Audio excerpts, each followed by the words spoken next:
క్రమాన్ని మనం ముందుకు తీసుకువెళ్దాం.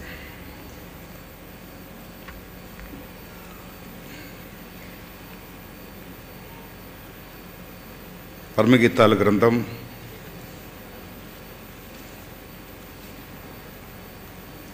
2వ అధ్యాయం.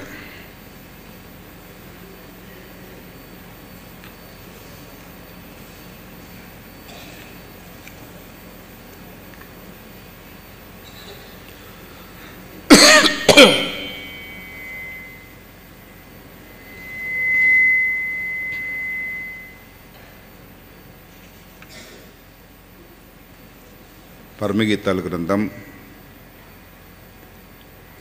2వ అధ్యాయం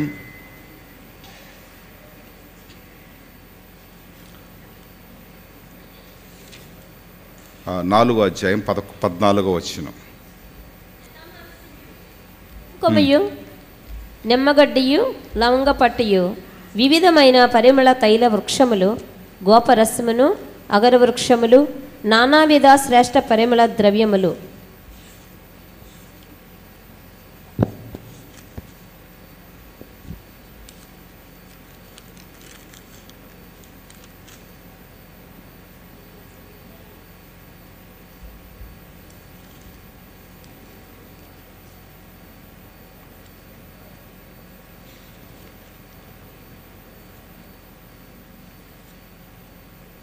కొంచెం నేను ఇటు అయ్యాను.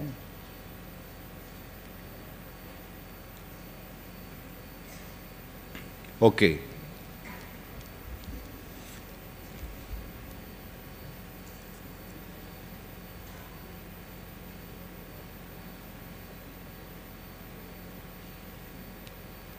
అదేంటమ్మా 4వ అధ్యాయం 11వ వచనం. ప్రాణేశ్వరి నీ పెదవులు తేనీలొలుకుచున్నట్టున్నవి, నీ జిహ్వ కింద మధుర క్షీరములు కలవు, నీ వస్త్రముల సువాసన లెబానోను సువాసన వలె నున్నది. ఓకే, అది నీ వస్త్రముల సువాసన లెబానోను సువాసన వలె నున్నది. ఈరోజు వస్త్రాల గురించి మీతో మాట్లాడదామని మరి ప్రేరణతో కూర్చున్నాను. ఇది ఇద్దరు ప్రేమికుల మధ్యన జరిగిన సంభాషణ. ఈ పరమగీతాల గ్రంథం ఇద్దరు ప్రేమికులు మాట్లాడుకుంటున్న మాటలు, ప్రియురాలు గురించి ప్రియుడు పొగుడుతున్న మాటలు ఇవి. ప్రియురాల గురించి పొగుడుతూ అంటున్నాడు, బహుశా కౌగిలించుకున్నారో ముద్దు పెట్టుకున్నారో తెలియదు కానీ నీ వస్త్రములు ఎలాగున్నాయట? సువాసన లెబానోను సువాసన వలె నున్నది. లెబానోను సువాసన వలె నున్నది. ఇది తెలియచేస్తున్న మాటలు. పరమగీతాల గ్రంథం గురించి మనం వింటే ఈ పరమగీతాల గ్రంథంలో ఉండే మాధుర్యత ఏంటంటే, ఈ ఇద్దరిలో ఈ ప్రేమికుల్లో ఒక ఆయన హై క్యాస్ట్,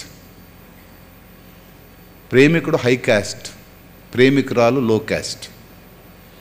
ప్రేమికుడు గొప్ప ధనవంతుడు, ప్రేమికురాలు ధనహీనురాలు. ప్రేమికుడు భాగ్యవంతుడు, అధికారి, ప్రేమికురాలు దిక్కులేనిదాయి. ప్రేమికుడికి చాలా తెలివితేటలు, బుద్ధిబలము, జ్ఞానము ఉన్నది. ప్రేమికురాలికి దిక్కు ముక్కు లేని ఒక దౌర్భాగ్యరాలు. ప్రేమికుడు అంతఃపురానికి రాజు, ప్రేమికురాలికి వచ్చేమో ఇంట్లో కూడా విలువలేని వెలివేయబడిన ఒక కురూపి. ఈ ఇద్దరి మధ్య ప్రేమ బంధాన్ని సమకూర్చాడు. ఈ భోగభాగ్యాలు అనుభవించిన ఈ ప్రేమికుడు, ఈ ధనవంతుడు, ఈ గొప్ప శక్తివంతుడు, తెలివైనవాడు, ఈ అందగాడు, స్వరూపాన్ని కలిగిన వాడు ఈ కురూపి అయిన ఈమెను ప్రేమిస్తూ, అనాదిగా ఉండే ఈమెను ప్రేమిస్తూ, సొగసలేని ఈమెను ప్రేమిస్తూ, వెలివేయబడిన ఈమెను ప్రేమిస్తూ, తనతో పొగుడుతూ మాటలు చెప్తున్న మాటలు ఇవి. కనుక ఈ మాటలు నేటి సంఘానికి దేవుడు చెప్తున్న మాటలుగా భావించి మనకు దేవునికి ఉండే సంబంధ బాంధవ్యాల్ని, సంఘం దేవుడు ఎంతగా ప్రేమిస్తున్నాడు, మనకుండే బంధం ఏంటి, దేవునితో సంబంధం ఏంటి, దేవుడు మనల్ని ఎంతగా ప్రేమించడానికి కారణం ఏంటి, విలువ లేని మనం, ధనము లేని మనం, అందము లేని మనం, ఐశ్వర్యము లేని మనం, క్యారెక్టర్ లేని మనం, వెలివేయబడిన మనం, సమాజంలో విలువ లేని, సమాజంలో ఆధిక్యత లేని, అంతస్తు లేని మనల్ని పరలోక సవాసి అయిన దేవుడు అంతగా ప్రేమించడానికి, అంతగా మనల్ని కోరుకోవడానికి కారణాలు ఈ రెండిటికి బంధం కలిగి ఈ వస్త్రాల గురించి రాస్తాడు. ఈ రాస్తూ ఒక పెండ్లి విందు గురించి, ఆ పెండ్లి విందులో జరిగిన సంబంధాన్ని గురించి రాస్తూ, ఈ పెండ్లిలో కొన్ని సంఘటనల గురించి రాస్తూ ఇక్కడ చెప్తాడు ఏంటంటే, ఇదిగో పెండ్లికి వచ్చినప్పుడు వస్త్రాలు కావాలా, పెండ్లికి వచ్చినప్పుడు వస్త్రాలు కావాలా. వస్త్రాలు మనం వెళ్ళబోయే ఫంక్షన్ బట్టి వేసుకుంటాం. ఎవరైనా చనిపోయారు అనుకోండి, అక్కడ పట్టుచీర కట్టుకొని వెళ్తారా మీరు? వెళ్ళరు. ఎందుకంటే అక్కడికి మీకు మంచి చీరలు ఉన్నా ఏ సింక్ చీర కట్టుకొని వెళ్తారు. సింక్ చీర అంటే సిరిగిపోయిన చీర కాదు, మామూలుగా నలిగిపోయిన చీర కట్టుకొని వెళ్తారు. మేము కూడా టక్ చేసుకొని కోటు సూట్ వేసుకొని వెళ్ళాం. మామూలుగా సింపుల్గా, అంటే చూడడానికి బాగుండదని, 10 మంది ఏమనుకుంటారని, అక్కడుండే అకేషన్ బట్టి, అక్కడుండే పరిస్థితులను బట్టి, అక్కడుండే ఫంక్షన్ బట్టి వెళ్తుంటారు. కానీ పెళ్ళికి వెళ్ళినప్పుడు ఎలా చేస్తారు? మనకుండే మంచి బట్టల్లో మంచి బట్టలు వేసుకొని, మంచి ఉన్న దాంట్లో సూటు బూటు వేసుకొని వెళ్తాం. ఎందుకంటే ఆడవాళ్ళైతే ఇంకా గొప్ప, నగలు నగలు వేసుకుంటారు. అలా ఆయనలు వచ్చి నాకు చూస్తుంటారు, అయితే ఎక్కడ పడేస్తుందో ఏంటో గొడవని. నగలు వేసుకోవడం ఎందుకు, కాపలా ఎందుకు? మళ్ళీ కొంతమంది నగలు వేసుకొని టవలు వేసుకుంటారు దాని మీద. అదంటే ఆవిడ చూసేస్తే ఆవిడ లాగేస్తాడు. లాకర్లో పెట్టుకొని ఉంచుకోవాలి ఇంటి దగ్గర. కానీ 1,00,000, 1 తులం పోతే 1,00,000 కనుక, లేకపోతే సెక్యూరిటీ గార్డులోకి 2-3 పెట్టుకోవాలి వాళ్ళకి. నేను అంటాను, ఆ పెళ్ళికి అవి వేసుకోవడం ఎందుకు, ఇంట్లో లాకర్లు పెట్టుకుంటే మంచిది. కనుక మరి పరువు పోద్దాం వల్ల మాటల్లో పేదవాళ్ళు అంటారు. మాకు తెలిసిన ఒక ఆయన ఉన్నాడు, ఏం పేదవాళ్ళు అంటే ఏంటని అంటాడు.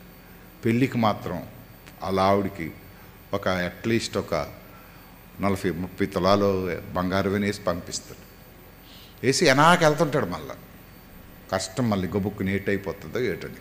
కనుక ప్రియులారా, ఇవన్నీ జరుగుతున్న పరిస్థితులు.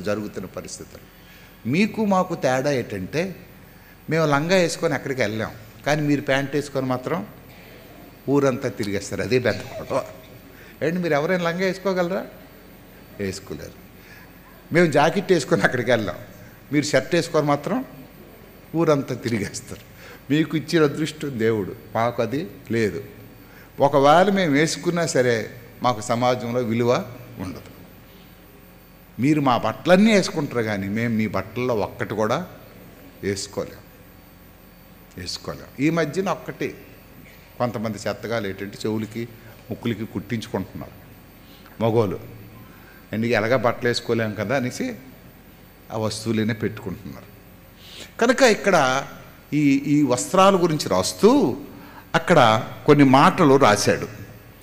ఈ మాటల్లో కొన్ని మాటలు మీకు చెప్తాను. మత్తయి రాసిన సువార్త 22వ అధ్యాయం. మత్తయి రాసిన సువార్త 22వ అధ్యాయం 1 నుంచి కొన్ని వచనాలు చదువుదాం. యేసు వారికి ఉత్తరం ఇచ్చుచు తిరిగి ఉపమాన రీతిగా ఇట్లనెను, పరలోక రాజ్యము తన కుమారునికి పిండ్లి విందు చేసిన ఒక రాజును పోలి ఉన్నది. పరలోక రాజ్యము ఒక రాజును పోలి ఉన్నది. ఆ పెండ్లి విందుకు పిలువబడిన వారిని రప్పించుటకు అతడు తన దాసులను పంపినప్పుడు వారు రానొనలేకపోయేరి. కాగా అతడు, ఇదిగో నా విందు సిద్ధపరిచి ఉన్నాను, ఎద్దులను రొవ్విన పశువులను వధింపబడినవి, అంతయు సిద్ధముగా ఉన్నది, పెండ్లి విందుకు రండని పిలువబడిన వారితో చెప్పుడని. పిల్లరా, జరగబోయే ఒక అద్భుతమైన పరిణామాన్ని దేవుడు ఇక్కడ సంఘానికి బోధిస్తున్నాడు. యేసుప్రభు జరగబోయే సంగతిని గురించి, ఇది జరగబోతుంది, మీకు నేర్పిస్తున్నాను అనే సంగతిని ఇక్కడ నేర్పిస్తున్నాడు. ఇక్కడ నేర్పిస్తూ ఈ విషయాన్ని చెప్తున్నాడు. నేను ఒక విందు చేస్తున్నాను ఉపమాన రీతిగా, ఇట్లా నేను అంటే ఉపమానాన్ని చెప్తున్నాడు, ఒక కథ చెప్తున్నాడు. ఆ కథలో ఏం చెప్తున్నాడు అంటే పరలోక రాజ్యాన్ని గురించి తన కుమారునికి పెండ్లి విందు చేసిన ఒక రాజును పోలి ఉన్నది. ఈ విందులో ఏం చేశాడంటే మంచి మంచి విందు ఏర్పాట్లన్నీ చేశాడట. అంత నాన్ వెజిటేరియన్ ఫుడ్ ఏర్పాటు చేశాడట. చేసి అక్కడ చాలా మందికి పిలుపు ఇచ్చాడట. ఆ పెండ్లి విందుకు పిలువబడిన వారిని రప్పించుటకు అతడు తన దాసులను పంపినప్పుడు 6 ఏం చేశారట? రానొల్లక పోయిరి. అంటే పెళ్లి కార్డు ఇచ్చి, అయ్యా రాజుగారు మీకు పెళ్లికి పిలుస్తున్నారంటే వీళ్ళు ఏం చేశారట? రానొల్లకపోయిరి. కాగా అతడు ఇదిగో నా విందు సిద్ధపరిచి ఉన్నాను, ఎద్దులను క్రొవ్విన పశువులను వధింపబడినవి, అంతయు సిద్ధముగా ఉన్నది, పెండ్లి విందుకు రండని పిలువబడిన వారితో చెప్పుడని వేరే దాసులను పంపెను. గాని ముందు ఇన్విటేషన్ ఇచ్చాడు. రెండోది వచ్చేమో మరలా విందు ఏర్పాటు చేసిన తర్వాత ఆ విందుకు పిలవడానికి కూడా దాసులను మరలా పంపించాడు. గాని వారు లక్ష్యము చేయలే. ఏంటయ్యా విందేంటి? వారు లక్ష్యము చేయక ఒకడు తన పొలమునకును. ఇక్కడ ఏం చేశాడట? రాజుగారింట్లో పెళ్లికి మేము వెళ్ళకపోతే ఏటయిందండి? నాకు ఒక పని ఉందండి. ఒకడు తన పొలమును మరి ఒకడు తన వర్తకమునకును వెళ్ళిపోయారట. అంటే తన సొంత పనులు చూసుకున్నారు కానీ రాజుగారింట్లో జరగబోయే వివాహాన్ని గురించి చేయలేదు.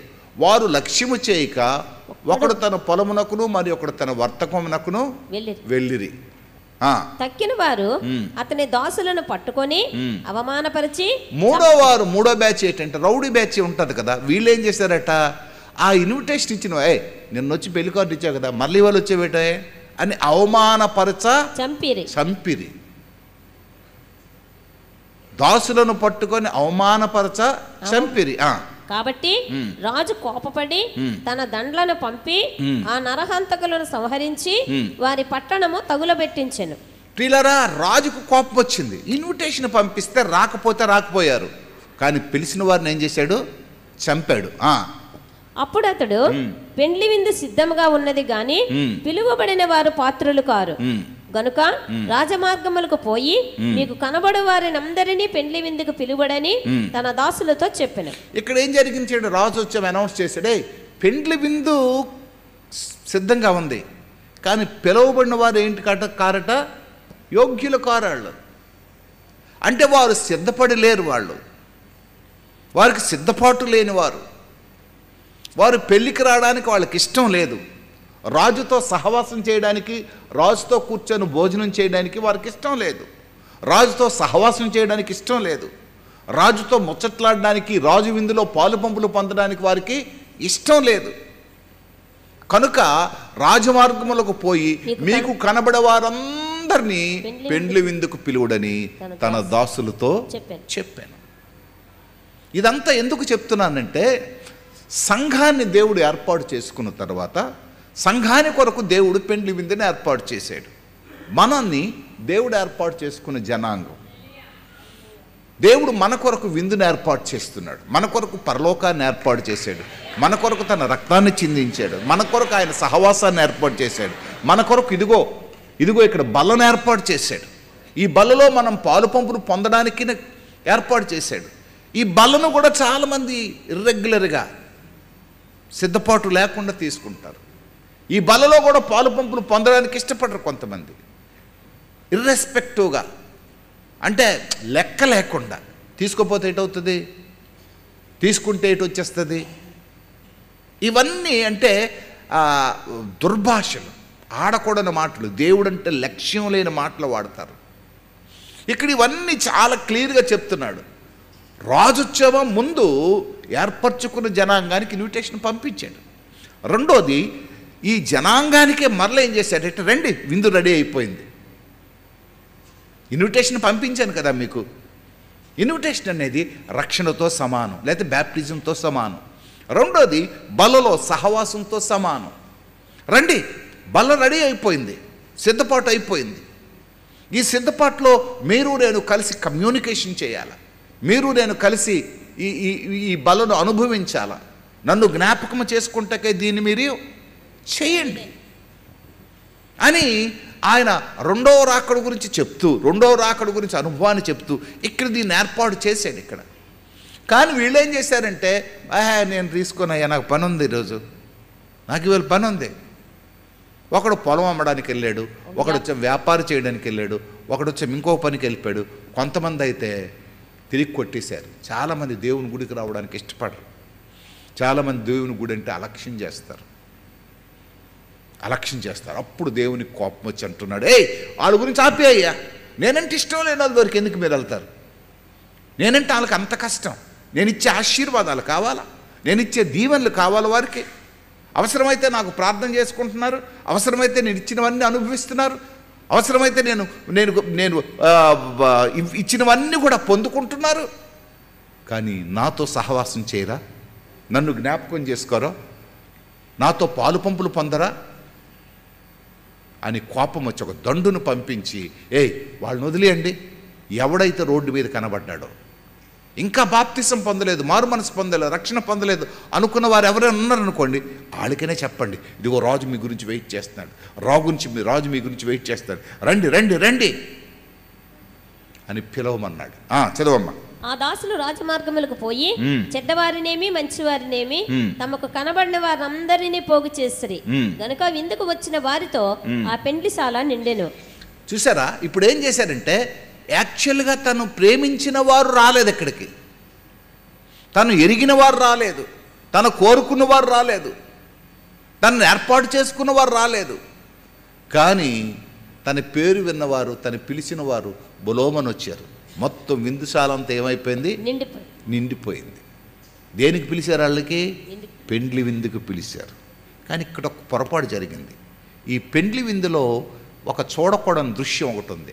చదవమ్మా. రాజు కూర్చున్న వారిని చూడ లోపలికి వచ్చి అక్కడ పెండ్లి వస్త్రము ధరించు కొనని ఒకరిని చూచి, ఆ విందులో ఒక్కటి అగ్లీ దృశ్యం కనబడ్డది. ఏంటంటే, ఆ విందులో అందరినీ చూస్తుండగా బాగున్నారా బాగున్నారా బాగున్నాడు, ఒక్కడికి మాత్రం ఏమీ లేదట, పెండ్లి వస్త్రం లేదట. పెండ్లి వస్త్రం లేదు. పెండ్లికి ప్రత్యేకమైన వస్త్రం కావాలా. ఇది నన్ను ఆకర్షించిన మాట. పెండ్లి వస్త్రాన్ని గురించి మీతో మాట్లాడదాం అనుకుంటున్నాను.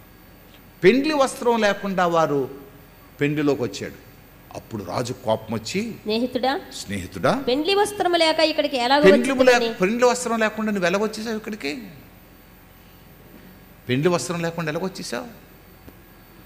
అక్కడ అంటున్నాడు, నీ వస్త్రము లెబనోను సువాసన వలెనున్నది. అసలు నీ వస్త్రం ఎలాగా? ఎక్కడ నీకు అసలు వస్త్రమే లేదు. నా ప్రియురాలు లెబనోను సువాసన కలిగినదిగా ఉండాలి. ఒకానొకప్పుడు మురికిగా ఉంది. ఊరు బయట ఉండేటప్పుడు తనని ప్రేమించేవారు లేక, తనను ఆదుకునేవారు లేక, తనను చేరదీసేవారు లేక, తనకి సరైన ఆహారం పెట్టేవారు లేక దిక్కులేని దానిలాగా ఉంది. ఎప్పుడైతే నాదాయ అయిందో, ఎప్పుడైతే నన్ను కోరుకుందో, ఎప్పుడైతే నేను కోరుకున్నానో, ఇప్పుడు స్థితిగతి అంతా మారిపోయింది. ఇప్పుడు పాతవన్నీ పరిస్థితులు మారిపోయాయి కదా. మారిపోయిన తర్వాత తన రూపురేఖలు మారిపోయాయి కదా. మారిపోయిన తర్వాత ఎలా ఉండాలా? ఇప్పుడు రాజుకు తగ్గట్టుగా ఉండాలా, విందులో ఉన్నట్టుగా ఉండవలసిన రీతిలో ఉండాలి. విందులో లేకుండా అటు ఇటు చూస్తే ఎలాగా? ఇప్పుడు నీ విందులోకి వచ్చావు, కానీ ఈ విందులో కూర్చున్న వారిలో ఉన్నట్టుగా నువ్వు లేవు. ఇందులో కూర్చున్న వారిలో ఉండేటట్టుగా నువ్వు లేవు. ఇందులో కూర్చున్న వారిలో ఉండేటట్టు లేవు. నీకు పిలిచినప్పుడు చెప్పారు కదా, రాజుగారి ఇంటికి వెళ్ళాలని చెప్పారా లేదా? రాజుగారు పెళ్ళికి వెళ్ళాలని చెప్పారా లేదా? అక్కడ పెళ్ళి అవుతుందని చెప్పారా లేదా? చెప్పారు సార్. అక్కడ పెండ్లి వస్త్రం ఉండాలని చెప్పారు కదా? చెప్పారు సార్. ఈరోజు సంఘంలో చాలామంది రాజు వస్త్రం లేకుండానే, దేవుడు కోరుకునేటట్టు జీవించకుండానే బలలో పాలు పంపులు పొందడానికి ఇష్టపడుతున్నారు. దేవునితో సహవాసం చేయడానికి ఇష్టపడుతున్నారు. కొంచెం మీరు మార్చుకోకపోతే ఎంతకాలం ఇది? దేవుని కోపం వచ్చి ఏం చేశాడో తర్వాత మీరు ఇంటికి వెళ్ళి చదువుకోండి. చాలా భయంకరమైన మాటలు వాడాడు. పెండ్లి వస్త్రం లేకుండా నా ఎదురు కూర్చుంటావా నువ్వు? నా బలలో పాలు పంపులు పొందుతావా? నాతో సహవాసానికి వస్తావా నువ్వు? ఎంత ధైర్యం నీకు? వీడిని తీసుకెళ్ళి పడేయండి అక్కడ. ప్రేమించే దేవునికి కోపం వచ్చినట్టుగా ఇక్కడ చూస్తున్నాం. కనుక ప్రియులారా, బైబిల్లో చాలా వస్త్రాలు ఉన్నాయి.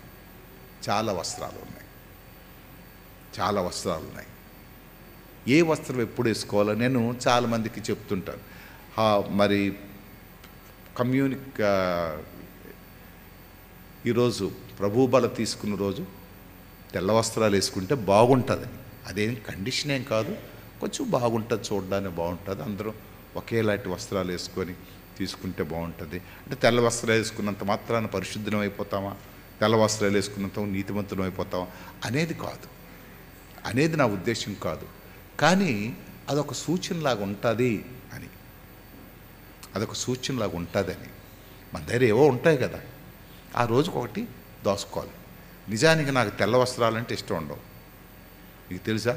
నాకు తెల్లదంటే ఇష్టం ఉండదు. కానీ ఈ పెట్టిన తర్వాతే మా కన్న పాస్టర్ గారికి ఎక్కువ ఇష్టం, వైట్ ఎక్కువ కొనుక్కుంటుంటాను. అసలు నేను కొనుక్కోవాలి, నేను పెద్దోడిని కనుక, సీనియర్ పాస్టర్ కనుక నేను కొనుక్కోవాలా? రాజు పాస్టర్ వేసుకుంటాడు ఎక్కువ తెల్ల షర్ట్లు. నాకెందుకో ఇష్టపడను. కానీ ఇప్పుడు మరి ఒకసారి ఇప్పుడే కొంచెం గొళ్ళు షర్ట్ వేస్తే అమ్మగారు అన్నారు, అందరికీ చెప్పారు మీరేటి ఇలా తీశారు అన్నారు. మళ్ళీ లోనికి వెళ్ళి ఇప్పేసి వాళ్ళు తెల్ల షర్ట్ వేసుకోమని. నేను కరెక్టే కదా, చెప్పినప్పుడు మనం జాగ్రత్త ఉండాలి. మళ్ళీ చెప్తున్నాను, మీకు అవకాశం ఉంటే, లేదనుకోండి దీని గురించి చెప్పదు, మీ ఆయనకి గొడవ పెట్టేద్దండి, తెల్ల చీర కొనండి ఇద్దరు. కానీ ఉన్న చీరలో ఏదో ఒకటి ఉంచుకుంటే బాగుంటుందని. యూనిఫారము, చీర, స్పెషల్ ఇది డ్రెస్ లేనిది క్రైస్తత్వం ఒక్కటే.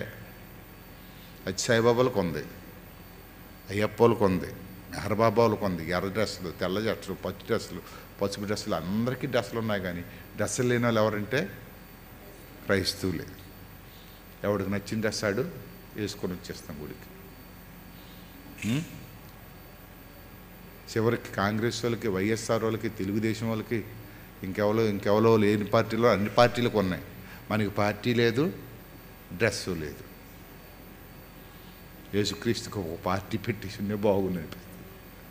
ఓకే, ఇక్కడ నేను ఎందుకు చెప్తున్నానంటే, ఇక్కడ ఈ డ్రెస్సుల గురించి ఎందుకు నేను ఎత్తుతున్నానంటే, బైబిల్లో కొన్ని వస్త్రాల గురించి రాశాడు. ప్రియులరా, దేవుడి మాటలు చెప్తుండేటప్పుడు పెళ్ళిళ్ళకి సాధారణంగా ఎవరికి పిలుస్తారు? సొంతమైన వారికి, స్నేహితులైన వారికి పిలుస్తారు. కానీ ఇక్కడ యేసుప్రభు ఎవరికి పిలిచాడు? కనబడిన వారందరికీ పిలిచాడు. అదే యోహాను సువార్తలో చెప్పే మాట, దేవుడు లోకమును, అంటే లోకములో ఉన్నవారందరూ కూడా తనకి కావాలి. దేవునికి స్తోత్రం. దీంట్లో క్యాస్ట్ పట్టింపు లేదు. లోకంలో ఎంతమంది ఉన్నా వాడు దుర్మార్గుడా, నీతిమంతుడా, పరిశుద్ధుడా, పాపాత్ముడా కాదు. లోకంలో ఎంతమంది ఉన్నా వారందరూ కావాలి ఆయనకి. పిలవండి. పిలిచిన తర్వాత నేను వారితో మాట్లాడిన తర్వాత వారు నా మార్గంలోకి వస్తారు. నా మార్గంలోకి వచ్చిన తర్వాత వారు పరిశుద్ధులుగా సిద్ధపడతారు. వచ్చిన వారందరూ పరిశుద్ధులు కారు కదా. వచ్చినప్పుడు పాపాత్ములుగానే వస్తారు, వచ్చినప్పుడు పరిశుద్ధులుగా రారు. కనుక ఈరోజు ఈ పెండ్లి వస్త్రము లేకుండా వచ్చిన వారిని ఆయన ఏ విధంగా చేశాడో మనం చూస్తే, ఇక్కడ చూస్తే మూడు మాటలు రాశాను నేను. శుద్ధ వస్త్రములు, అలంకరణ లేకపోవడం, అర్హత లేకపోవడం. ఎందుకు వీడిని ఆ చీకటి గదిలోకి వెళ్ళి తోసేమన్నాడు అనంటే, వీడికి సరైన వస్త్రం లేదు, శుద్ధీకరణ లేదు, మూడోది అర్హత లేదు. పరిశుద్ధుల్లో కూర్చోడానికి వాడికి ఏం లేదు, అర్హత లేదు. పరిశుద్ధులతో అందరూ కూర్చున్నారు, అందరి మధ్య నీడు కూర్చున్నాడు, వీడికి అర్హత లేని జీవితం కూర్చున్నాడు.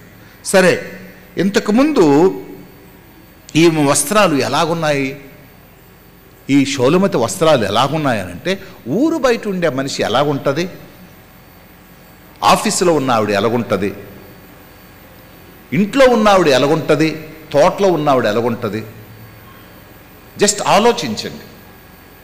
సంరక్షణలో ఉన్నవాడి, నీడలో ఏసీలో ఉన్నవాడు ఎలాగుంటుంది, ఎండలో ఉన్నవాడు ఎలాగుంటుంది? ఈ రెండిటికి భేదాలు చూసుకోండి. ఇంతకుముందు ఎక్కడుందంటే ఊరు బయట ఉంది ఈవిడ. ఇంతకుముందు ఎండలో ఎండిపోయి ఉంది. ఆమెటి పట్టుకు ఆవిడే చెప్తుంది, నేను నల్లనదాన్నని నన్ను మీరు చిన్న చూపు చూడకడే, నేను కురూపిని, సొగసైనను స్వరూపమైనను నా యందు లేదు, నా యందు లేదు. కానీ అటువంటిదా ఇప్పుడు ఎక్కడికి వచ్చిందంటే అంతఃపురములోకి వచ్చింది. అంతఃపురములోకి వచ్చినప్పుడు ఈవిడ సొగసు మారిపోయింది, ఈవిడ స్వరూపం మారిపోయింది. అప్పుడు అక్కడ ఆ చెట్ల నీడలో కూర్చునేది. ఇప్పుడు ఎక్కడంటే రాజుగారి ప్రక్కన అంతఃపురము మరి రాజుగారి ప్రక్కన అంతఃపురములో మరి సింహాసనం ప్రక్కన కూర్చుంది. దేవునికి స్తుతి కలుగునుగాక. ఒకానొకప్పుడు మన సీటు వేరు, ఇప్పుడు మన సీటు వేరు. ఒకానొకప్పుడు ఆయనకి మనం బద్ధశత్రులం, ఇప్పుడు ఆయనకు మనం స్నేహితులం అయిపోయాం. దేవునికి స్తోత్రం. ఆయన అంటున్నాడు, యోహాను సువార్త 15వ అధ్యాయము 16వ వచనం 14వ వచనం అనుకుంటాను. యోహాను సువార్త 15వ అధ్యాయము 14వ వచనం అనుకుంటాను. నేను మీకు ఆజ్ఞాపించి వాటిని చేసిన ఎడల మీరు నా స్నేహితులయ్యుందురు. స్నేహితులు ఎప్పుడు ఎక్కడ కూర్చుంటారంటే, స్నేహితుడు ఎంత పెద్దోడైనా సరే ఎక్కడ కూర్చుంటాడో అక్కడే కూర్చుంటాడు. ఎక్కడ కూర్చుంటాడో అక్కడే కూర్చుంటాడు. నా స్నేహితుడు ఒకడు ఇన్కమ్ ట్యాక్స్ కమిషనర్ అయిపోయాడు, ఢిల్లీలో ఉంటాడు. ఓసారి శ్రీకాకుళం కలెక్టర్ గారితో ఏదో పని మీద వచ్చాడు. వచ్చి నేను ఎక్కడున్నానో మొత్తానికి ఎలాగోకలో కనుక్కూడా నేను మా మామగారింట్లో ఉన్నా. నేను మా మామగారింట్లో ఉంటే అమృతరావు ఆయన పేరు. కనుక్కున్నాడు తను. నా ఫోన్ నెంబర్ లేదు తన దగ్గర. డైరెక్ట్గా వచ్చాడు అక్కడికి. బందోబస్తు అంటే కలెక్టరే ఆయనకి ఇప్పుడు బాడీ గార్డ్ కదా. కలెక్టర్లు కూడా ఆయనకి జడుస్తారు ఇప్పుడు. కనుక కలెక్టర్ కారు కట్టించి పంపించాడు. అప్పుడు నేను మా మామగారింట్లో ఒక మంచం దగ్గర కూర్చున్నాను. అది ఏదో పనికి కింద కూర్చున్నాను. నేను కింద కూర్చొని చూస్తుంటే వచ్చాడు. ఎవరో వచ్చారంటే రమ్మనరా అన్నాను నేను. అదే సార్ ఏదో పెద్దోడ్లాగా ఉన్నాడు, పిల్లబంట్రోతు ఇంట్రోతు అందరూ ఉన్నారు, గన్మెన్లో ఎలా ఉన్నారంటే ఇలాగ వెళ్ళి చూసినట్టుగా ఓ అమృతరావు అయితే అంటే ఒరే అని పిలుచుకుంటున్నాం కదా. మరి ఆడు కమిషనర్ అవ్వచ్చు కానీ నాకు ఫ్రెండ్ కదా, కలిసి చదువుకున్నాం కదా. లోనికి వచ్చాడు. లోనికి వచ్చి నేను కుర్చీలు తెచ్చిరండి కూర్చో అనేసి నేను కింద కూర్చుంటే ఆయన కూడా కింద కూర్చున్నాడు. ఎంత కమిషనర్ కూడా నేను కింద కూర్చుంటే ఇప్పుడు ఆడెక్కడ కూర్చున్నాడు, ఆడు కింద కూర్చున్నాడు. అంటే స్నేహం అంటే ఎలాగంటే, ఇప్పుడు యేసుప్రభుకు మన స్నేహితులు అయిపోయామంటే యేసుప్రభు ఎక్కడ కూర్చుంటే అక్కడే కూర్చుంటాం మనం. దేవునికి స్తోత్రం. యేసుప్రభు ఏది తింటే అదే తింటాం మనం. యేసుప్రభు ఎక్కడుంటే అక్కడే ఉంటాం మనం. దేవునికి స్తోత్రం. మీరు నేను చెప్పి నువ్వు చేసిన ఎడలా, నేను మీకు ఆజ్ఞాపించి నువ్వు చేసిన ఎడలా మీరు నాకు స్నేహితులైంది. అందు గురించి మిమ్మల్ని పెళ్లికి పిలిచానయ్యా. మీరు నాకు స్నేహితులు కనుకనే మిమ్మల్ని పెళ్లికి పిలిచాను, మేము నాకు పెళ్లికి పిలిచాను. నేను ఎందుకు మాటలు చెప్తున్నాను తెలిసే? స్నేహం అంటే ఎంత గొప్పది, స్నేహం అంటే ఎంత గొప్పది. ఎంత గొప్పవాళ్ళని అయిపోతారు, ఎంత పెద్దోళ్ళని అయిపోతారు. కానీ స్నేహితులైనప్పటికీ మళ్ళా సామాన్యులైపోతారు. నేను రాజమండ్రి మేము వెళ్ళాం. అక్కడ ఒక స్నేహితులు ఉన్నాడు. వాళ్ళ ఇంటి దగ్గరికి వెళ్ళాలో నేను అమ్మగారు అక్కడికి వెళ్తే అక్కడి నుంచి వాళ్ళ కారు తీసుకొని రామచంద్రపురం వెళ్ళాలి. రామచంద్రపురం వెళ్తే అక్కడ కార్యక్రమంలో మీటింగ్లో మాట్లాడి వచ్చేయాలి. మేము ఎక్కిన ట్రైన్ లేట్ అయిపోయింది. ఎలాగనంటే ఎందుకో నీకు సామర్లకోట పంపించేస్తాను కారు, అక్కడి నుంచి వెళ్ళిపోను అన్నాడు. సామర్లకోట పంపించాడు కారు. నాకు ఫోన్ చేసి చెప్పాడు, సామర్లకోట పంపించాను. పెళ్ళి అయిపోయిన వెంటనే ఇంటికి వచ్చి రెస్ట్ తీసుకొని వెళ్ళు. తను ఎంత గొప్పోడంటే పెద్ద చాలా ఎత్తైన మనిషి, చాలా ధనవంతుడు. ఒకరోజు నా బూటు నేను ఎక్కించలేకపోతుంటే పెద్ద వాళ్ళు అందరూ ఉన్నారు. కింద కొంగునిపోయి తనే ఎంగునిపోయి నా బూటు ఎక్కించి సాక్స్ సరిచేసి ఎక్కించాడు. అంటే స్నేహానికి పెద్ద చిన్న గొప్ప అనేది లేదు. తర్వాత భుజమిచ్చేసి ఎందుకు అలా పని చేశాడు ఎవడేమనుకుంటే ఏంటి, నువ్వు దైవ సేవకుడు, నేను దైవ సేవకుడు. స్నేహం అంటే అంత గొప్పది. మనం ఎవరు ఇప్పుడు ఎవరి స్నేహితులో, మనం ఎవరి స్నేహితులో? ఎప్పుడైనా గుర్తుందా మీకు అది? ఎవరైనా అడగండి, హూ ఈజ్ యువర్ ఫ్రెండ్ అని అంటే, జీసస్ ఈజ్ అవర్ ఫ్రెండ్. యేసు ప్రభు నా స్నేహితుడు. ఎంత ధైర్యం వచ్చేస్తుందో. మధ్యాహ్నం మీటింగ్కి వెళ్తుంటే ఆ పీవీఎన్ ఫ్రెండ్ ఆయన, సార్ మధ్యాహ్నం ఎంపీ గారును ఎమ్మెల్యే గారు వస్తారు సార్, మీకు తెలుసు కదా, కొంచెం మీరు మాట్లాడవలసి ఉంటుంది సార్. వీళ్ళు ఫ్రెండ్లు అయినా ఈ 4 సంవత్సరాలు 3 సంవత్సరాల తర్వాత మనని కేర్ చేయరు. ఆ ఫ్రెండ్ మటుకు ఎప్పుడు నిత్యము మన కేర్ చేస్తూనే ఉంటాడు. వీళ్ళు అవసరం ఉంటేనే మనతో మాట్లాడతారు, కానీ ఆయన మట్టుకు ఎప్పుడు మాట్లాడుతూనే ఉంటాడు, ఎప్పుడు మాట్లాడుతూనే ఉంటాడు. నేను ఎందుకు ఈ మాటలు చెప్తున్నా తెలుసా? ఆయన పిలిస్తే వీళ్ళు వెళ్ళలేదండి. ఒకడొచ్చేమో నేను పెళ్ళికి వెళ్ళిపోతాను అన్నాడు, ఒకడొచ్చేమో నేను వ్యాపారంకి వెళ్ళిపోతాను అన్నాడు. మరో దగ్గర ఉంది, ఒకడు నేను ఇప్పుడే ఎద్దులు కొన్నాను, ఎద్దులు అమ్మడానికి వెళ్ళిపోతాను అన్నాడు ఒకడు. ఒకడు నేను ఇప్పుడే పెళ్లి చేసుకున్నాను, మా ఆవిడ సంతోషపరచడానికి వెళ్ళిపోతాను అన్నాడు ఒకడు. ఈరోజు చాలామంది దేవునితో సహవాసం చేయడానికి రాకపోవడానికి కారణం ఈ కుంటి సాకులు.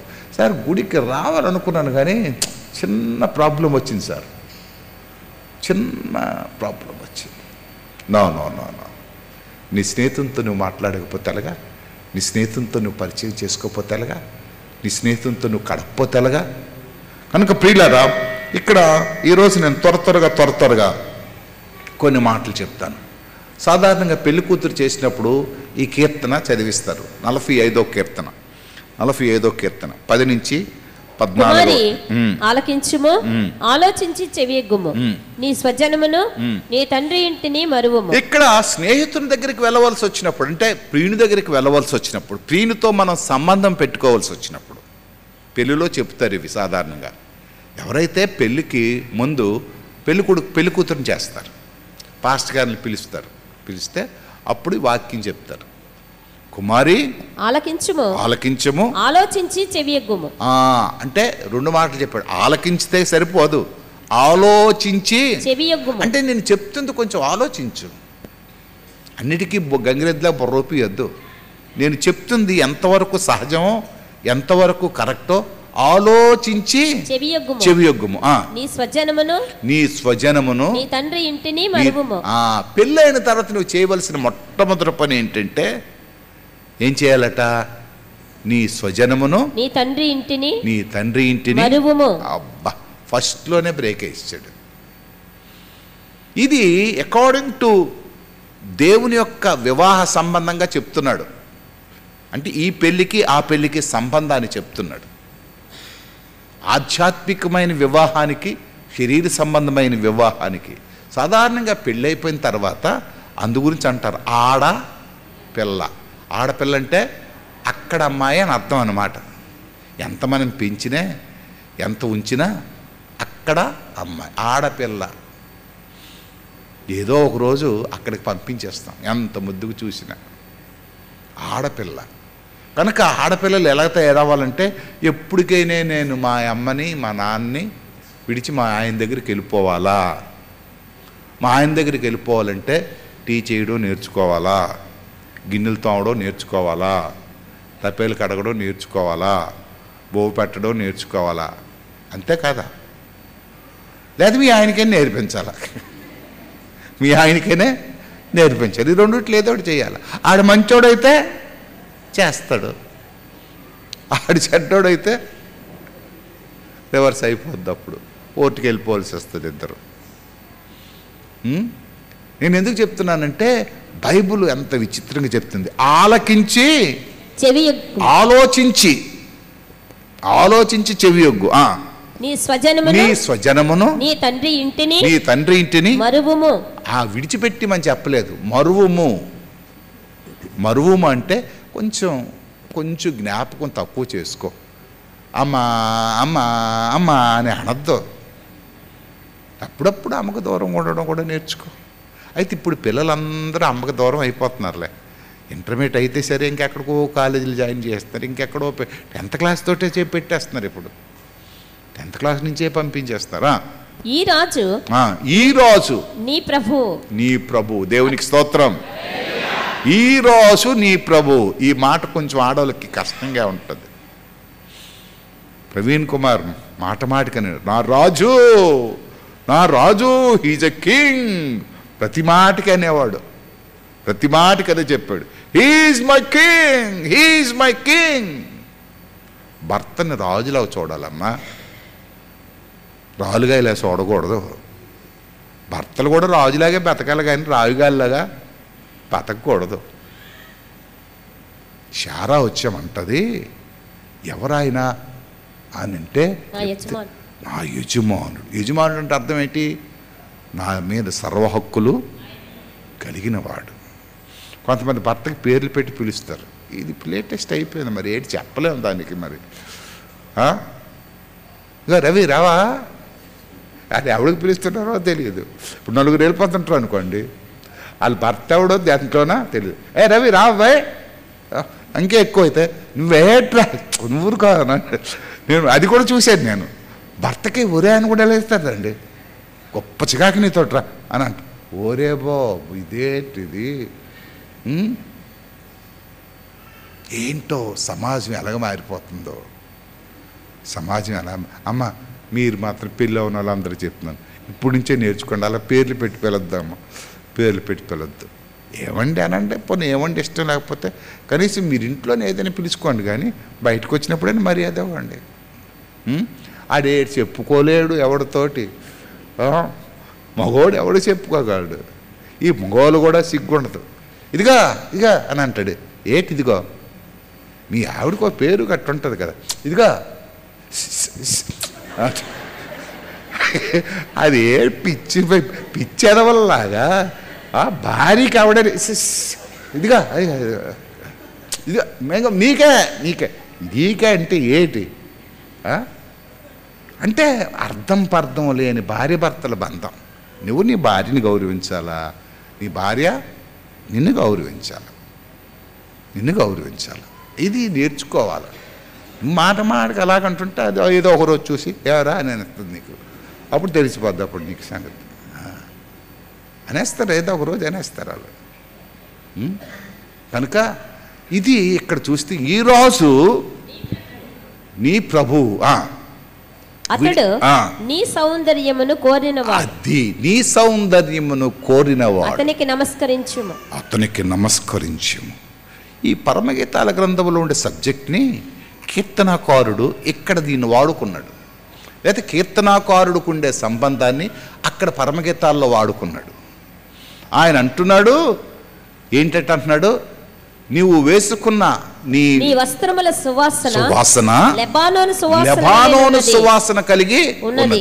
ఇక్కడ అంటున్నాడు, ఇదిగో నీ రాజు నీ ప్రభువు అతడు నీ సౌందర్యమును కోరినవాడు, అతనికి నమస్కరించుము. ఇదంతా కల్పితమైతే సంఘానికి ఇచ్చే ఆధిక్యత అంటే మనకు, ఎవరికి సంఘం అంటే ఎవరు, మనకు దేవుడిచ్చే ఆధిక్యత అంత గొప్పది. చూడండి, దేవునికి స్తోత్రం. ఈ కరికి ముఖం వాళ్ళకి, బుర్రపు సరిగి లేని వాళ్ళకి, సరిగ్గా అక్షరాలు రాని వాళ్ళకి దేవుడు మనకి ఇచ్చిన ఆధిక్యత, ఆ మహానుభావుడు మనకి ఇచ్చే ఆధిక్యత, ఆ పరిశుద్ధ రక్తం మన కొరకు కార్చి ఆయనతో మనకి సంబంధం ఏర్పాటు చేసి, అయ్యా మీరు నాకు కావాలయ్యా, మీరు లోకాన్ని విడిచిపెట్టేయండి, లోకానికి దూరం అయిపోయింది, నీ ప్రియులకి ఇంకా విడిచిపెట్టి, అమ్మా ఇంకా వస్తున్నారు, రండి అమ్మా, రండి. చాలా తక్కువ టైం అయింది, 10:30 అయిందిలే.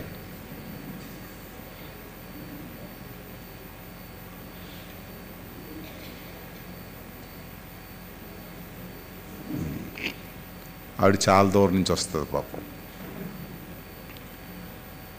కనుక సౌందర్యాన్ని కోరేవాడు. ఇప్పుడు నేను త్వరగా 4-5 డ్రెస్సులు మీకు చూపించి వదిలేస్తాను, ఇంకెక్కువ వివరించను. మొట్టమొదటిది ప్రకటన గ్రంథం 7వ అధ్యాయము 13-14 వచనాలు.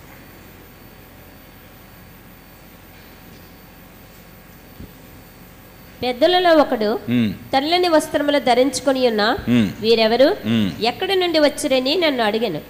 అందుకు నేను, అయ్యా నీకే తెలియననగా అతడు ఇలాగ నాతో చెప్పెను, వీరు మహాశ్రమల నుండి వచ్చిన వారు, మహాశ్రమల నుంచి వచ్చిన వారు గొర్రెపిల్ల రక్తములో తమ వస్త్రములను ఉదుకుకొని. అది ఇదిగో ప్రియులారా, ప్రియుని దగ్గరికి చేరుకోవలసిన సంఘానికి చెప్తున్నాడు ఏంటంటే, వీరికి మహాశ్రమలు కలిగాయి. శ్రమలు లేకుండా వీళ్ళు ఎవరు క్రైస్తవుడు అవ్వలేదు. కానీ వీళ్ళు ఏం చేశారంటే, గొర్రెపిల్ల రక్తములో తమ వస్త్రములను ఉదుకుకొని. ఇక్కడ ఒక్క నిమిషం మీరు ఆలోచించండి, ఎంతమందికి ఈ అనుభవం ఉంది? యేసుప్రభు రక్తంలో మేము కడగబడ్డామని అనుభవం. దానినే మారు మనసు అని అన్నారు. మారు మనసు అని అన్నారు. చాలామందికి ఉండే అనుభవాలు ఏంటంటే, అమ్మ మీరు ఎప్పుడు మారు మనసు పొందారంటే బాప్తిసం డేట్ చెప్తారు. అది కాదు, బాప్తిసం డేట్ కాదు. ప్రభువుని సొంత రక్షకనగా అంగీకరించేది, సంపూర్తిగా ప్రభువుకి మనం సమర్పించుకున్న దినం, మన జీవితాన్ని ఆయనకు అర్పించుకున్న దినం, ఈ లోకంతో ఉండే బంధాన్ని విడిచిపెట్టి దేవునితో బంధాన్ని పనివేసుకున్న దినం. అక్కడ ఏమంటున్నాడు, వీరు మహాశ్రమలలో నుండి వచ్చినవారు గొర్రెపిల్ల రక్తములో తమ వస్త్రములు ఉతుక్కొని వాటిని తెలుపు చేసుకొని. అది తెల్లని వస్త్రాలు వేసుకోవడానికి కారణం. వీరెవరండి అని అంటే, ఈ తెల్లని వస్త్రాలు వేసుకున్న వారు పరలోకంలో తిరుగుతున్నారు. ఎవరండి అని అంటే, మహాశ్రమలు వచ్చినప్పుడు కూడా వారు లొంగిపోకుండా గొర్రెపిల్ల రక్తములో తమ వస్త్రములను కడుక్కున్నారు. క్రైస్తవ సంఘానికి ఉండవలసిన లక్షణం ఇది. వివాహానికి సిద్ధపడవలసిన పెండ్లి కుమార్తె లక్షణం ఇది. మనందరికీ ఉండవలసిన లక్షణం ఇది. ప్రియులారా, మారు మనస్సు అని అంటే అర్థం ఏంటంటే, మనస్సును మార్చుకోవడం. మనస్సును మార్చుకోవడం ఏంటంటే, పాత మనస్సును తీసివేసి నూతనమైన ఒక మనస్సుతో మనం నడవడానికి ప్రారంభించడం. చాలామంది మారు మనసు పొందుతారు, కానీ ఆ నోరు బాగుండదు, ఆ చూపు బాగుండదు, ఆ పాత బుద్ధులు బాగుండవు. మరి అలాంటి మారు మనసు ఎక్కడొచ్చింది వాళ్ళకి? మారు మనసు లేదే, పాడు మనసే ఉంది ఇంకా. కనుక ఇది మొట్టమొదట పరిస్థితి గురించి చెప్తున్నాను. రెండోది చూద్దాం. యెహెజ్కేలు గ్రంథం 44వ అధ్యాయము 17వ వచనం.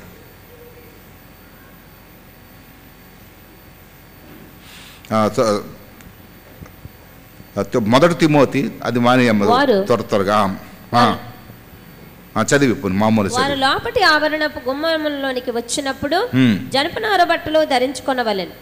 లోపటి ఆవరణపు గుమ్మముల ద్వారా వారు మందిరమును ప్రవేశించి పరిచర్య చేయనప్పుడెల్లా బొచ్చు చేత చేసిన బట్టలు వారు ధరింపకూడదు. ఇక్కడ పూర్వకాలంలో ఈ ప్రత్యక్ష గుడారానికి ఉండే పరిస్థితులు తెలుస్తున్నాయి.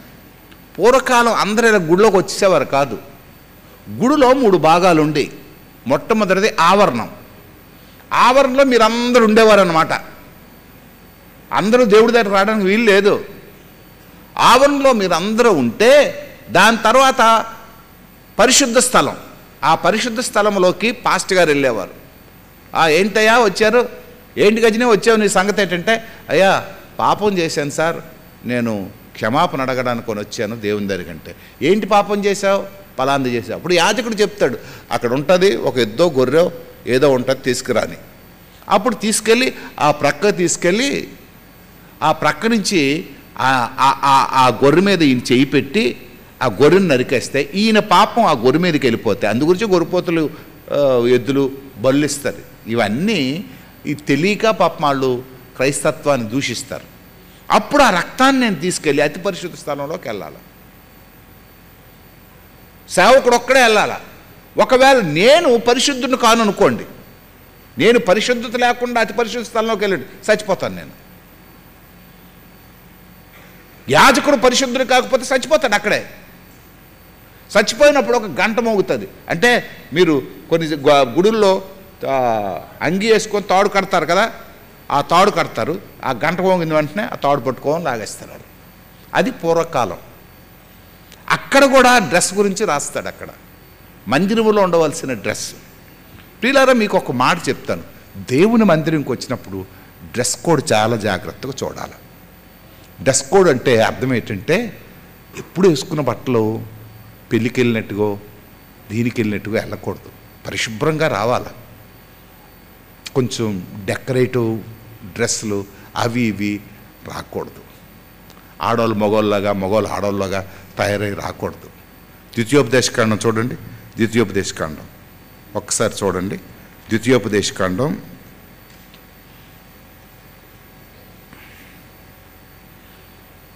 అవి చాలాసార్లు 22వ అధ్యాయం 5వ వచనం చూడండి. స్త్రీ పురుష వేషము వేసుకొనకూడదు. స్త్రీ పురుష వేషం వేసుకొనకూడదు. పురుషుడు స్త్రీ వేషమును ధరింపకూడదు. అలాగు చేయువారందరూ ఈ దేవుడైన యెహోవాకు హేయులు. అంటే స్త్రీలాగే రావాలి గుడికి, పురుషుడిలాగే రావాలి గుడికి. కొంచెం ఇక్కడికి వచ్చినప్పుడైనా సరే దేవుని సన్నిధికి వెళుతున్నాను అనే భయం ఉండే డ్రెస్సుల్లో చక్కటిగా దేవుని మందిరానికి వెళుతున్నప్పుడు హిందువులు చూడండి ఎంత చక్కగా తయారై వెళ్తారు దేవుని మందిరాలకి. ఒళ్ళంతా కప్పుకొని, పెద్ద బొట్టు పెట్టుకొని, చేతిలో ఒక ఇది పట్టుకొని, క్రైస్తవులు ఒక ఫ్యాషన్ షోకి వెళ్ళినట్టుగా వెళ్తుంటారు. కొన్ని మన చర్చిలు కాదు కానీ కొన్ని టౌన్లో చర్చిలు చూస్తుంటారు, ఫ్యాషన్ షోకి వెళ్ళినట్టుగా వెళ్తుంటారు. వాళ్ళు గుడికి వెళ్తున్నట్టుగా కనబడరు, ఏ సినిమాకో లేకపోతే పెళ్ళికి వెళ్తున్నట్టుగా కనబడతారు. కనుక ఇక్కడ దేవుని మందిరంలో ఉండే పరిస్థితి గురించి చెప్తాను. 1 తిమోతి రాసిన పత్రిక 2వ అధ్యాయం 9వ వచనం. 2వ అధ్యాయం 9వ వచనం.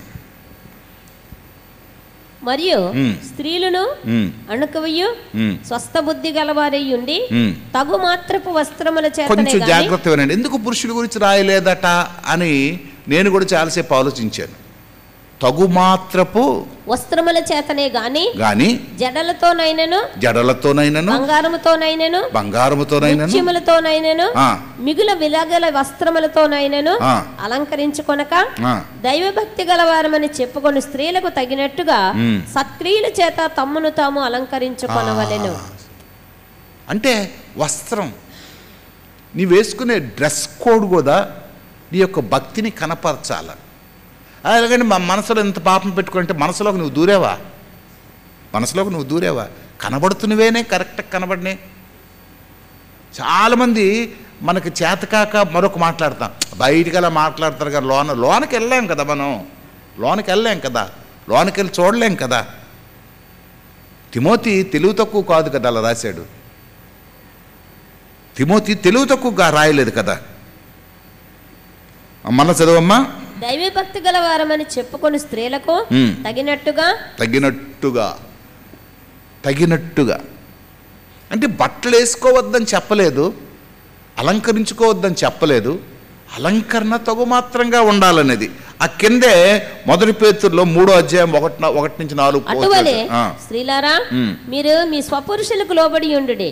అందువలన వారిలో ఎవరైనాను వాక్యమునకు అవిధేయులైతే వారు భయముతో కూడిన మీ పవిత్ర ప్రవర్తన చూచి వాక్యము లేకుండానే తమ భార్యల నడవడి వలన రాబట్టబడవచ్చును.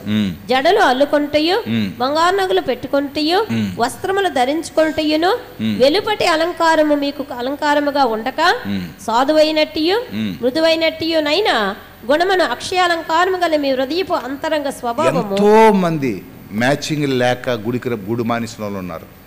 క్రిస్మస్ రోజు, న్యూ ఇయర్కి మ్యాచింగ్ జాకెట్ లేకో, మ్యాచింగ్ క్లిప్ లేకో. అంటే నేను అనేది ఏంటంటే పురుషుల కొరకు ఎందుకు అలా రాయలేదంటే వీళ్ళకి మ్యాచింగ్లే లేవు, కోచింగ్లే తప్పించి మ్యాచింగ్లు లేవు. ఉంటే మనం ఎన్ని లాగేసిందేమో. అప్పటికీ ఒప్పుకుంటున్నారు. ఇక్కడ కనకన్నాలు వేసుకుంటున్నారు. ఆ కనకన్నాలు మీకు ఒక నమస్కారం. పురుషులు ఎవరు ప్యాంట్లు కన్నాలు వేసుకొని రావద్దని గుడికి. మీరు ఒక ఎగ్జిబిషన్లాగా తయారైపోతారు. వాళ్ళకంటే కొంచెం ఖచ్చితంగా చెప్పలేకపోతున్నాను, ఆడవాళ్ళ గురించి చెప్తున్నారు కాబట్టి అని అనుకుంటారు. ఈ కన్నాల ప్యాంట్లు గట్టి వేసుకొని రావద్దు. కొంతమంది ఇలా ఒంగుంటే సరే ఆ వెనకదంతా కనబడిపోద్ది. ఆ ప్యాంటు కొంచెం మీదకు కట్టుకోండి. అలాగ అంటున్నానని మీరు బాధపడద్దు. అంటే కొత్త ఫ్యాషన్ ఇంటి దగ్గర ఉంచుకోవాలి కానీ మైక్ సెట్ ఇలాగ ఇచ్చేస్తారు అనుకోండి, అది వెనకంతా కనబడిపోద్ది. ఆడవాళ్ళందరూ వెనకుంటారు. అవి కొంచెం జాగ్రత్త చూసుకోండి. నేను చెప్పకపోతే ఎవరు చెప్తారు చెప్పండి? అవునా కాదా చెప్పండి? మీకు ఎవరు చెప్పరు. వాళ్ళు నవ్వుకుంటారు లేదా కామెంట్ పెడతారు ఎవడో ఒకడు. తండ్రిని అవ్వచ్చు, ఫ్రెండ్ని అవ్వచ్చు, సహోదరుని అవ్వచ్చు, పాస్టర్ని అవ్వచ్చు. కనుక చాలాసార్లు ఏంటి పాస్టర్ చెప్పినట్టుగా, అంటే సొంత పాస్టర్, అద్దె పాస్టర్లు ఉంటారు కొంతమంది. అద్దె పాస్టర్లు అంటే మనకు పాస్టర్ కాదు, ఆయన ఏదో వచ్చి చెప్పుకెళ్ళిపోతుంటాడు. అవి బాగుంటాయి కూడా, మంచి బాగుంటాయి అవి. ఎందుకంటే ఆయన మీకు మెప్పించడానికి చెప్తాడు. సొంత పాస్టర్ ఏంటంటే మీరు కావాలని, మన పిల్లలకు మనం ఎప్పుడు ఏం చేస్తుంటాం, కొడుతుంటాం, తిడుతుంటాం, గొసురుతుంటాం. ఎందుకు గొసురుతాం? ఆడు బాగుపడాలని. నేను ఎందుకు మీకు చెప్తుంటానంటే మీరు బాగుపడాలని, మీరు బాగుపడాలని చెప్తుంటాను. వాక్యంతో పాటు ఇవన్నీ ఎందుకు చెప్తుంటానంటే సమాజంలోకి వెళ్తుంటారు. మీ పిల్లల డ్రెస్సులు మీరు చూసుకోండి అమ్మా, మంచిగా వేసుకుంటున్నారు లేదు చూసుకోండి, వాళ్ళు ఫోన్లు చూస్తున్నారు లేదు చూసుకోండి అని. అవన్నీ నాకు అనవసరం యాక్చువల్గా, అవన్నీ నాకు అనవసరం యాక్చువల్గా. కానీ నా సంఘం కదా, వాళ్ళకి చెడ్డ పేరు వచ్చినా మీకు చెడ్డ పేరు వచ్చినా అది నాకు చెడ్డ పేరు. వాళ్ళు పాడైపోయిన తర్వాత, వాళ్ళు పగిలిపోయిన తర్వాత, జీవితాలు చెడిపోయిన తర్వాత దేనికి పనికి వస్తారు? వాళ్ళు దేనికి పనికిరారు. అప్పుడు ఎంత ప్రార్థన చేసినా అవి పనికిరావు. కనుక నేను అనేది ఏంటంటే చాలాసార్లు తగినట్టుగా మీరు మంచిగా తయారవ్వాలి. నేనంటాను ఆదివారం వచ్చినట్టు మంచి సుందరాంగుల్లాగా తయారయ్యి రండి, అందంగా తయారయ్యి రండి, మంచిగా మేకప్ వేసుకొని రండి. కానీ వే ఆఫ్ డ్రెస్సింగ్ మిమ్మల్ని చూడడంతో ఒక క్రైస్తవ భక్తురాలుగా, క్రైస్తవ భక్తుడిగా మీరు ఉండాలి. అలాగని జిడ్డు మొఖాలు వేసుకొని రాకూడదు, జిడ్డు మొఖాలు వేసుకొని రాకూడదు. ఉన్న బట్టల్లో మంచి బట్టలు వేసుకొని చక్కగా ఆరాధనలో మంది ఎంతమంది మొత్తం నేషనల్ వైడ్గా చూస్తారు, ఇంటర్నేషనల్ వైడ్గా చూస్తారు.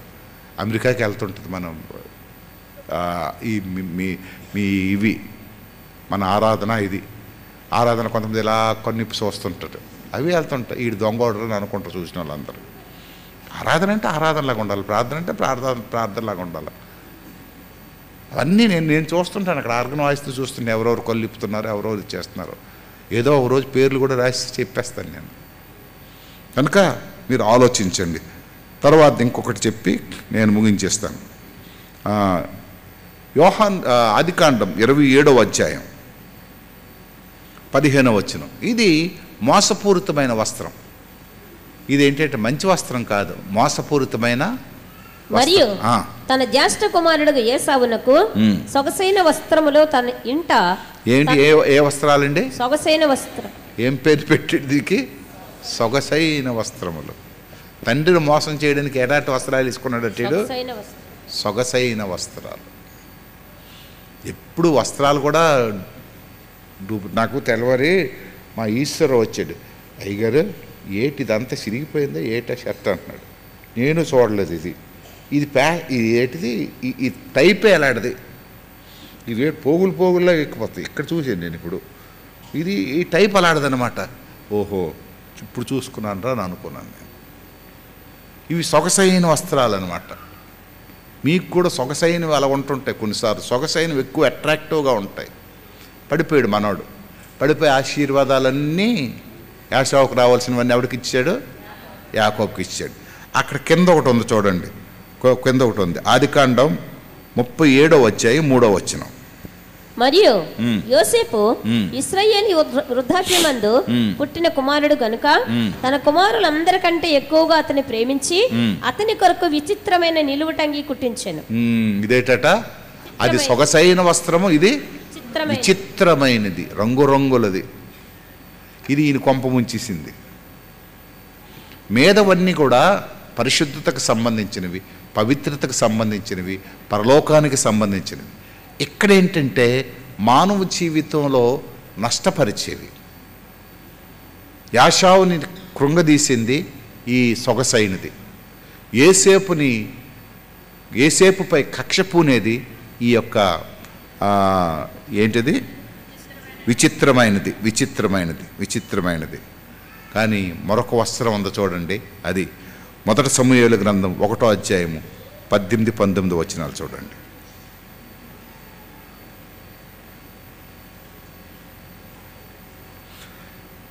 మొదటి సమూయేలు 1వ అధ్యాయము.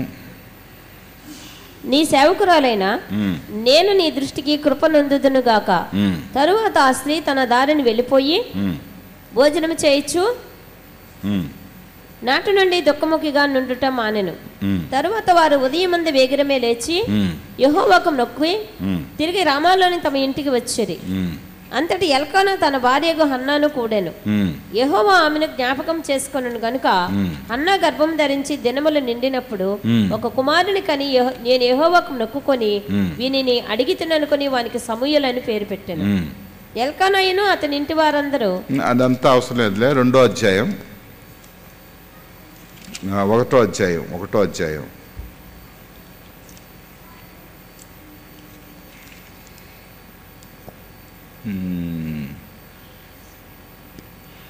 18వ వచనం. 2వ అధ్యాయం 18వ వచనం. బాలుడైన సమూయేలు నారతో నెయ్యబడిన ఏఫోదు ధరించుకొని యెహోవాకు పరిచర్య చేయుచుండెను. వాని తల్లి వానికి చిన్న అంగీ ఒకటి కుట్టి, చాలా ఈజీగా చదివింది మని. తన తల్లి తన కుమారునికి చిన్న అంగి, చిన్న అంగి, కానీ దేవుడిచ్చిందో పెద్ద ఏఫోదు. ఏఫోదుకి చిన్న అంగీకి ఎంత తేడా తెలుసా? ఏఫోదు 12 గోత్రాల ముద్రలు కలిగినది. అసలుకి చిన్న వయసులో వేసుకున్న ఏఫోదు ఎవరైనా వేసుకున్నారు అని అంటే అది సమూయేలు వేసుకున్నాడు. ఏఫోదు ఎవరు వేసుకుంటారంటే ప్రధాన యాజకుడు వేసుకుంటాడు.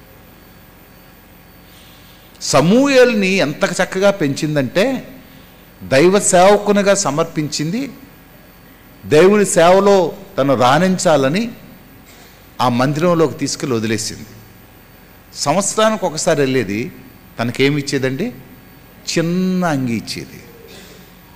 కానీ దేవుడు తనకేమి ఇచ్చాడు? నారతోనే ఇవ్వబడిన ఏఫోదు ఇచ్చాడు. ప్రియులారా, నేను ముగించేస్తున్నాను.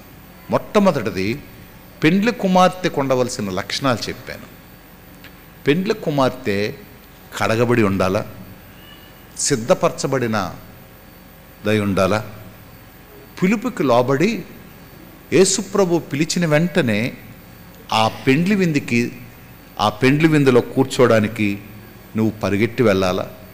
అంతేకాదు, పెండ్లి విందులో కూర్చుండేటప్పుడు ఖచ్చితంగా నీకేం కావాలా? పెండ్లి వస్త్రం కావాలా. ఆ పెండ్లి వస్త్రం ఉంటే నువ్వు ఆ పెండ్లి వస్త్రాన్ని ధరించి ఆ పెండ్లి వస్త్రంతో పాటు నువ్వు ఆయనకి స్నేహితుడివై నువ్వు ఆయన కలిసి ఇద్దరు కలిసి భోజనం కూర్చుంటారు.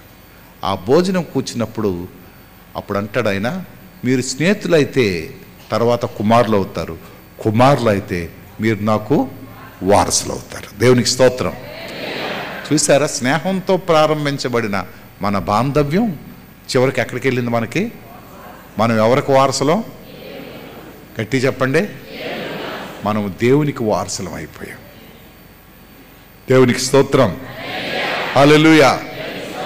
చాలాసార్లు ఈ పరిస్థితులన్నీ మనం గమనించుకోం, మన యొక్క స్థితిగతులు మనం గమనించుకోం. మనం దేవునికి వారసులం అయితే దేవుని ఆస్తి అంతస్తులకు, దేవుని ఆశీర్వాదాలకి మనం కారకులం అయిపోతాం. అవి అందుకోవడానికి మనం సిద్ధపడాలి. అందుగురించే మనం మర్చిపోతామనే ఉద్దేశంతో దేవుడి బల్లను మన ముందు ఉంచాడు. నేను రావడం లేట్ అవుతుంది, పెండ్లి కుమారుడిగా నేను సిద్ధపడి వచ్చినప్పటికీ సంఘం ఏమవుతుందో, సంఘం నన్ను మర్చిపోద్దేమని మీరు నన్ను జ్ఞాపకం చేసుకుంటకే దీన్ని చేయడి. నన్ను మీరు మర్చిపోతారనే భయం నాకు పట్టుకుంది. ఇదిగో వాడు వెళ్ళిపోయినట్టుగా, వారు వెళ్ళిపోయినట్టుగా, వాడు విడిచిపెట్టినట్టుగా మీరు నన్ను విడిచిపెట్టేస్తారేంటో. కనుక నన్ను జ్ఞాపకం చేసుకుంటకే మీరు దీన్ని చేయండి.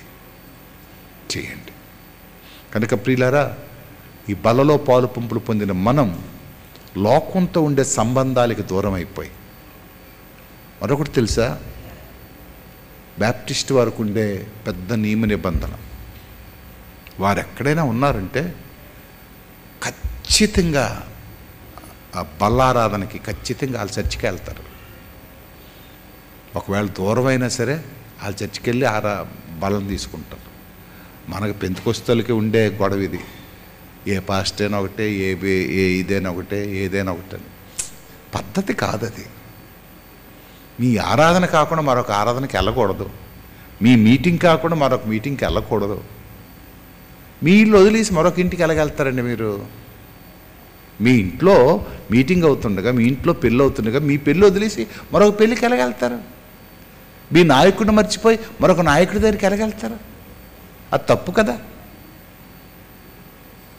మీ ఇంట్లో మీ కూతురు పెళ్ళి అనుకోండి, పక్క ఇంట్లోనే ఎవడికో పెళ్ళి అవుతుంది అనుకోండి, మీ కూతురు పెళ్ళి వదిలేసి వెళ్ళిపోతారా?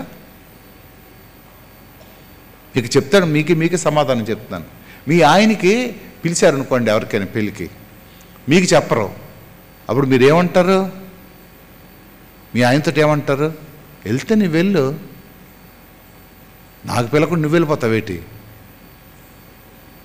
మీ పాస్టర్ గారితో సంబంధం లేకుండా, మీ సంఘంతో సంబంధం లేకుండా, ప్రియులారా, అలాగనే దేవుడు అంటున్నాడు ఇక్కడ, ఇదిగో నీవెప్పుడైతే ప్రభువుతో సంబంధం ఉన్నావు, నీ సొంత ఇంటిని మరిచిపో. తండ్రి ఇంటిని మరువు. తండ్రి కంటే గొప్పవాడు ఎవడండి? అక్కడ అంటున్నాడు, తండ్రి కంటే గొప్పవాడు ఎవరంటే ప్రియుడు. తండ్రి కంటే గొప్పవాడు ఎవరు? ప్రియుడు. నీ తండ్రి ఇంటిని మర్చిపో. నీకు జన్మనిచ్చాడు అనుకో, పొంచా నీ తండ్రి ఇంటిని ఇంకోటి చెప్తాడు, ఇంకా ఈ రాజు నీ ప్రభు, అతని సౌందర్యమును కోరువాడు. కనుక ప్రియులరా, ఈ విషయాలన్నీ ఎందుకు చెప్తానంటే, రాబోయే దినాల్లో సంఘం గలిబిలవ్వడానికి చాలా రకాలైన ప్లాన్స్ జరుగుతున్నాయి. ఇప్పటికీ కూడా నిన్నంతా ప్రయత్నం చేశారు, ఎలా కాలిపోయిందో సంఘం తెలియకుంటుంది. సంఘంలోనే గొడవలు, సమాజంలోనే గొడవలు, పాస్టుల మధ్య గొడవలు, విశ్వాసుల మధ్య గొడవలు, ఒకడటు ఒకడు ఇటు. సంఘం ధైర్యంగా నిలబడకపోతే సమాజంలోన మనం బ్రతకలేం మనం. ఈరోజు సంఘమంతా కలిసికట్టుగా ఉండకపోతే చాలా కష్టం. ఏదో ప్రయత్నం చేస్తారు. మొన్న పగడాల ప్రవీణ్ కుమార్ గురించి ప్రయత్నాలు చేసి అలసిపోయారు.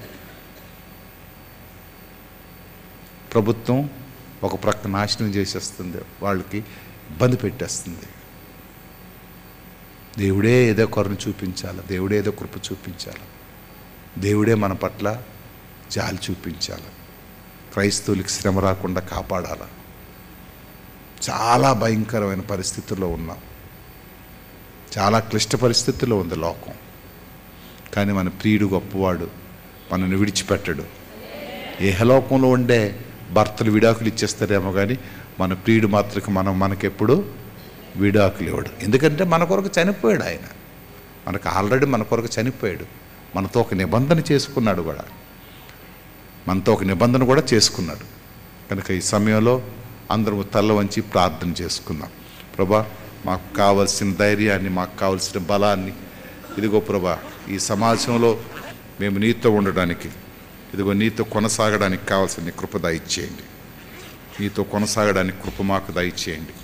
చాలాసార్లు తప్పిపోతున్నాం, చాలాసార్లు జారిపోతున్నాం, చాలాసార్లు ఇదిగో ప్రభా మేము వంగిపోతున్నాం. ప్రభా, మాకు కావలసిన నీ కృపను మాకు దయచేయి. ప్రభా, మాకు కావలసిన నీ శక్తిని మాకు దయచేయండి. ప్రభు సన్నిధిలో ప్రార్థించి అందరూ నోరు తెరిచి, ప్రభా మాకు పరిశుద్ధత దయచేయి, మాకు పవిత్రత దయచేయి.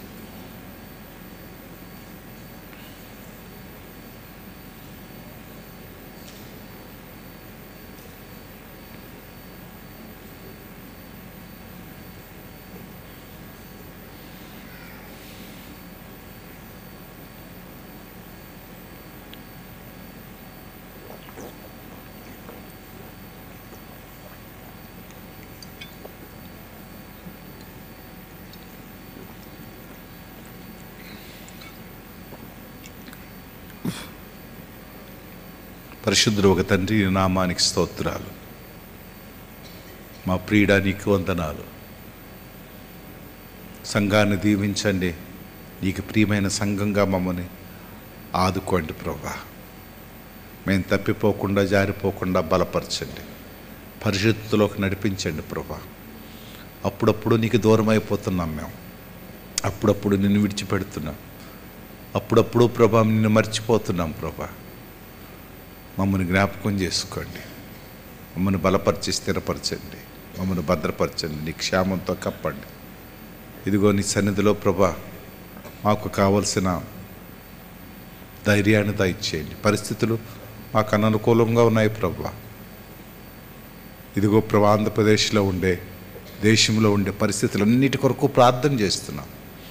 సంఘము చెదిరిపోకుండా కాపాడండి, సంఘం బలహీనపడిపోకుండా కాపాడండి. ప్రీడా అని వచ్చినప్పటికీ ఇదిగో ప్రభా ఏ ఒక్కరూ బలహీనపడిపోయి చెదిరిపోకుండా మమ్మల్ని బలపరిచి, భద్రపరిచి, స్థిరపరిచి మేము విశ్వాసంలోంచి జారిపోకుండా నీ కృపలో మమ్మల్ని భద్రపరచమని, నీ శక్తితో మమ్మల్ని నింపమని, మేము పరిశుద్ధమైన వస్త్రములు ధరించి, నీతిగల వస్త్రములు ధరించి, స్థుతిగల వస్త్రములు ధరించి ఇదిగో ప్రభుని దయగల తండ్రి లోకమాలిన్యంతో నిండిపోకుండా ఇదిగో నీలో ప్రభు ముందుకు కొనసాగడానికి సహాయం దయచేయండి. ఈ లోకాన్ని విడిచిపెట్టి ఈ లోకంతో సంబంధము లేకుండా నీతో సంబంధము కలిగి ముందుకు కొనసాగడానికి సహాయం దయచేయండి. మాకు స్తుతి వస్త్రాన్ని దయచేయండి, నీ కంఫర్ట్ను దయచేయండి, నీ కృపను దయచేయండి. సంఘం అంతటిని బలపరిచి స్థిరపరచండి. క్రీస్తు పేరట వేడుకొనుచున్నాము తండ్రి.